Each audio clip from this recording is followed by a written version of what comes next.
il y a chez l'homme tout ce qu'il faut pour la femme. Et il y a chez la femme tout ce qu'il faut pour l'homme. Et si vous comprenez bien cette phrase, vous allez comprendre alors que la jonction de l'homme et de la femme est conçue dès l'origine par le Créateur pour que tout se passe bien. Puisque l'homme contient en lui-même tous les besoins de la femme et que la femme contient en elle-même tous les besoins de l'homme, que le face-à-face harmonieux de l'un et de l'autre doit pouvoir satisfaire et l'un et l'autre. Et en conséquence de quoi? Si nous sommes véritablement un homme, nous allons satisfaire la femme. Et si nous sommes véritablement une femme, eh bien, nous allons satisfaire l'homme.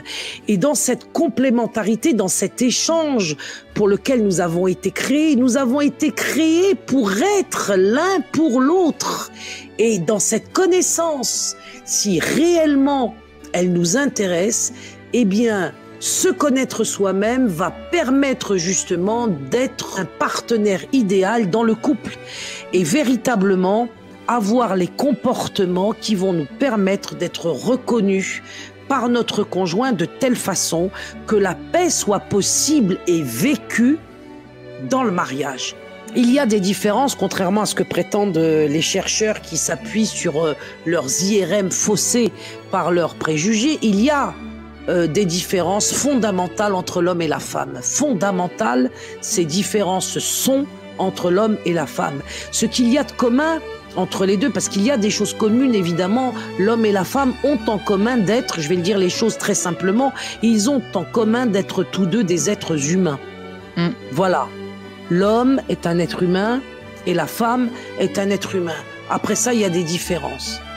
L'homme, si on en parle, et il y a un verset coranique qui le dit, et je pense que nous trouverons ce même, cette même connaissance chez les chrétiens, l'homme est un être, l'homme de sexe masculin est responsable. Oui. Il a la responsabilité, il détient la responsabilité. C'est lui qui est le chef de famille, non pas dans le sens dégénéré de tyran domestique.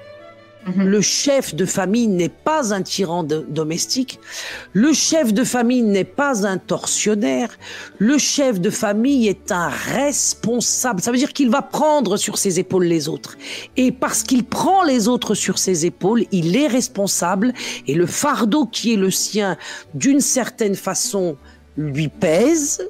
Et c'est sa mission de le supporter. Et d'une autre façon, l'élève.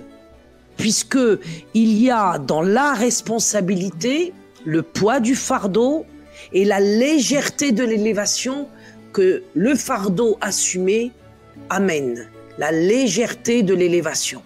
Alors moi, je vais vous parler du cas général, c'est-à-dire que quand je vous dis que l'homme est responsable, je vous parle du cas général où il y a un homme dans le foyer.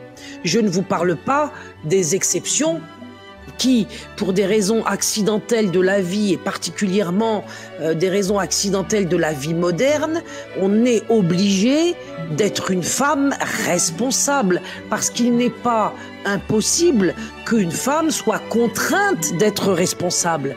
Mais ce que je veux dire par là, c'est que c'est normalement pas son rôle à elle de l'être. Sur un plan, je dirais, naturel. Normalement, cette femme devrait être dans une vie commune avec un homme responsable.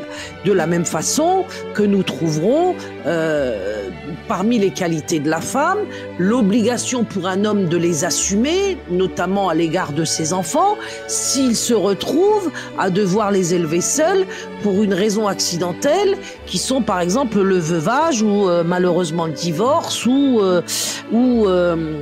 quelque chose, ou la maladie de l'épouse. Ça peut arriver.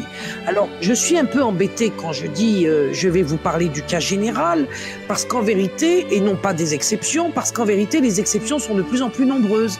C'est-à-dire qu'on en arrive, je dois le reconnaître aussi, que les exceptions deviennent non pas un cas général, mais disons la règle. C'est-à-dire que nous sommes de plus en plus, compte tenu du dysfonctionnement du monde et de notre comportement dans ce monde, eh bien, nous en arrivons à multiplier les exceptions et à perdre de vue le cas général.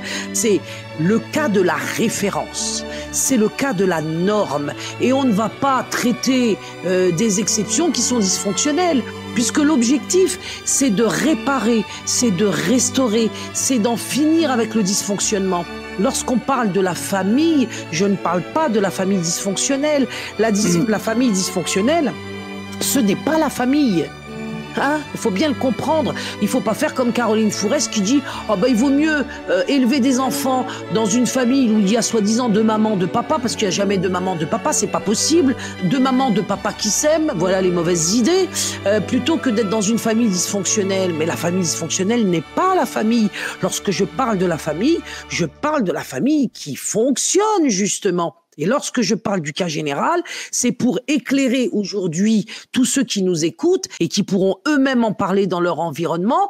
Il s'agit de restaurer des normes naturelles et d'établir un cadre de référence qui doit être retrouvé.